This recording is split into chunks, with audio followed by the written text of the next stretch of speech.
বেগুন দিয়ে মাপা গোনা রান্নায় যখন ক্লান্ত, তখন এই অভিনব রান্নাটি তৈরি করে ফেলুন। কম বেশি বেগুন সবারই খুব প্রিয়, তবে শীতের টাটকা দানাহীন মাখনের মতো তুলতুলে বেগুনের স্বাদই আলাদা। নমস্কার, অ্যাপেটাইটের আরেকটি নতুন পর্বে আপনাদের সাদর আমন্ত্রণ। আজকের রেসিপি বেগুনের কোরমা। চলুন তাহলে দেখে নেওয়া যাক কিভাবে তৈরি হবে এই অভিনব পদটি। এখানে আমি লম্বা মাপের 3টি বেগুন নিয়ে নিয়েছি। একটা কিন্তু লম্বা বেগুন দিয়ে করলেই বেশি ভালো। বেগুনগুলোকে কেটে আমি 4 ভাগ করে নিচ্ছি। বেগুনের ডাঁটি কিন্তু কেটে ফেলা যাবে না। এখানে বেগুনগুলোকে লম্বা লম্বি ভাবে ডাঁটি সমেত কেটে নিতে হবে। 3টে বেগুনকে একই রকম ভাবে আমি ডাঁটি সমেত লম্বা করে কেটে নিচ্ছি। তারপরে বেগুন ধুয়ে পরিষ্কার করে এবারে বেগুনে ম্যারিনেশন করে নিতে হবে।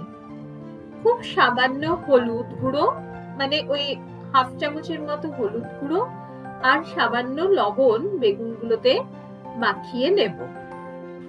আমরা সবাই জানি যে বেগুন এমন একটি সবজি যা তেলে ছাড়লে পুরো তেল শুষে নেয়। এটা নতুন গৃহিণীদের জন্য একটি টিপস। তেলে ছাড়ার আগে বেগুনে সামান্য চিনি মাখিয়ে নেবেন। এতে বেগুন তেল কম টানবে আর স্বাদটাও কিন্তু ভাজা বেগুনের খুব ভালো হবে। এবারে ডলে ডলে সমস্ত বেগুনের গায়ে হলুদ, লবণ আর চিনিটা মাখিয়ে নিলাম। এবারে একটা কড়াই বসিয়ে তাতে বেশ কিছুটা সর্ষের তেল গরম হতে দেব। তেল গরম হয়ে আসলে ম্যারিনেট করে রাখা বেগুনকে ভালোভাবে ভেজে নিতে হবে। এখানে একটি কথা মাথায় রাখবেন, কোরমা তৈরির জন্য বেগুন এখানে এমন ভাবে ভাজতে হবে যাতে বেগুন প্রায় 70% এর মতো ভাজা হয়ে যায়। কখনোই পুরো বেগুনটাকে একদম নরম করে ভাজতে যাবেন না, তাহলে কি হবে, বেগুন কিন্তু ভাজার পরে নরম সবজি হবার দরুন বেশি নেতিয়ে যাবে। তাই এটা মাথায় রেখে উল্টে পাল্টে বেগুন ভেজে নিতে হবে। সমস্ত বেগুনের টুকরোগুলো একই রকম ভাবে ভেজে নেওয়ার পরে চলুন কিছু মশলা তৈরি করে নিতে হবে। বড় দানার 4টি রসুনের কোয়া এখানে আমি নিয়ে নিয়েছি। এবারে রসুনের কোয়াগুলোকে একটু ছোট ছোট করে কুচিয়ে হামানদিস্তে খুব ভালোভাবে ছেঁচে নেব। মানে এখানে 8 ছেঁচা রসুন আমাদের লাগবে। চাইলে আপনি মিক্সিং জারে দিয়ে জাস্ট পালস মোডে একবার ঘুরিয়ে নিলেই চলবে। এমন ভাবে রসুনটা ছেঁচে নেব যাতে খাওয়ার সময় রসুনের দানা মুখে পড়ে। দেখুন আমার ভালোভাবে রসুনটাকে ছেঁচে নেওয়ার পরে বেশ কিছু দানা কিন্তু গোটা গোটা রয়েছে। আর একটা মিক্সিং জার নিয়ে তাতে নিয়ে নিলাম 1 মুঠ ধুয়ে নেওয়া তাজা ধনেপাতা আর 7 থেকে 8টি কাঁচা লঙ্কা বিনা জলে পেস্ট করে রেখে দিলাম। এবারে কড়াইতে বেঁচে যাওয়া বাকি তেলে দিয়ে দিলাম হাফ চামচ গোটা জিরে আর দেব প্রায় বড় একটা কুচিয়ে নেওয়া পেঁয়াজ। পেঁয়াজটাকে কিন্তু খুব ভালোভাবে সোনালী রং ধরা পর্যন্ত ভেজে নিতে হবে। পেঁয়াজ ভাজতে ভাজতে তার মধ্যে মিশিয়ে দিলাম থেতো করে নেওয়া রসুন কুচি।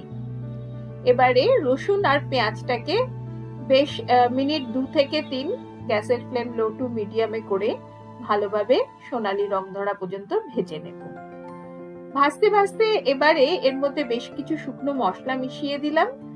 হাফ চামচ হলুদ গুঁড়ো, হাফ চামচ জিরে গুঁড়ো, 1 চামচ ধনে গুঁড়ো আর 1 চামচ লাল কাশ্মীরি লঙ্কা গুঁড়ো।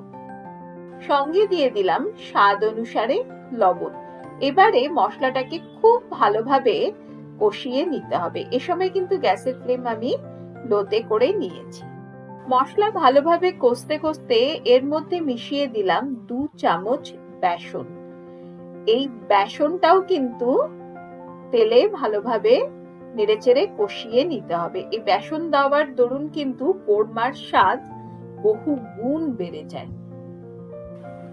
সমস্ত মশলার সঙ্গে বেসনটা কিন্তু খুব ভালোভাবে ভেজে নেওয়া হয়ে গেছে বা কষিয়ে নেওয়া হয়ে গেছে।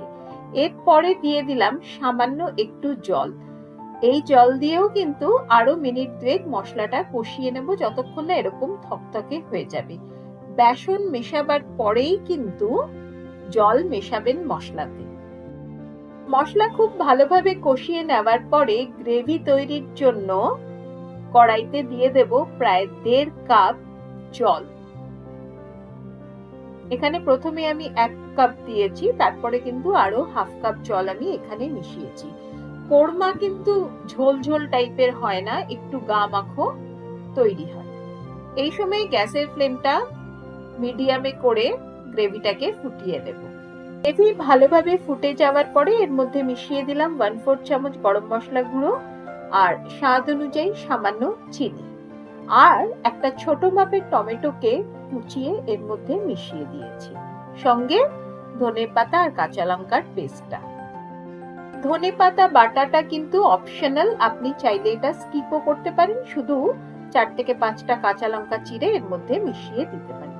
যাই হোক, আমি পেস্টটা ভালোভাবে মিশিয়ে দিলাম, আর গ্রেভিটা ফুটে যখন বেশ ঘন হয়ে আসবে তখন এর মধ্যে ভেজে রাখা বেগুনটা মিশিয়ে দেব। ধনেপাতা বাটা মিশিয়ে কোরমা রাঁধলে কোরমার স্বাদ কিন্তু অসাধারণ হয়। মিশিয়ে দিলাম 1 চামচের মতো রোস্টেড কাসৌরি মেথি। এই সময় কিন্তু আমি গ্যাসের ফ্লেমটা হাইয়ে করে রেখেছি। এবারে হালকা হাতে জাস্ট গ্রেভির সঙ্গে কাসৌরি মেথিটা মিশিয়ে দিতে হবে। গ্যাসের ফ্লেম কিন্তু এবার আমি বন্ধ করে দিলাম। দেখুন গ্রেভিটা কত ঘন আর গামাখো হয়েছে, আর খুব সুন্দর গ্রেভির থেকে গন্ধ ছাড়ছে। আপনি চাইলে কিছুটা বেরেস্তা কিন্তু ওপর থেকে আলাদাভাবে ছড়িয়ে দিতে পারেন। যাই হোক, আমাদের বেগুনের কোরমা তৈরি। গরম ভাত, রুটি, পরোটা, লুচি বা যে কোনো ধরনের পোলাওয়ের সঙ্গে খাওয়া যেতে পারে এই বেগুনের কোরমা। দারুণ সুস্বাদু এই কোরমা, আঙুল চেটে খাবার মতো কিন্তু এই ডিশটা। একবার অন্তত বাড়িতে বানিয়ে আমাকে কমেন্ট করে জানাবেন আপনাদের খেয়ে কেমন লাগলো। আজকের ভিডিওতে যদি কিছু ভালো লেগে থাকে তাহলে একটি লাইক দিয়ে বন্ধু বান্ধব আত্মীয় স্বজনের মধ্যে অনেক অনেক শেয়ার করবেন। অনুরোধ রইল নতুন বন্ধুদের কাছে চ্যানেলটিকে সাবস্ক্রাইব করে নেওয়ার, যাতে যখনই আমি নতুন রান্নার কোনো ভিডিও আপলোড করব আপনাদের কাছে নোটিফিকেশন পৌঁছে যাবে। সঙ্গে অ্যাপেটাইটের ফেসবুক পেজটিকে কিন্তু ফলো করতে ভুলবেন না। আজ তাহলে এ পর্যন্তই। ভালো রাঁধুন, ভালোবেসে রাঁধুন।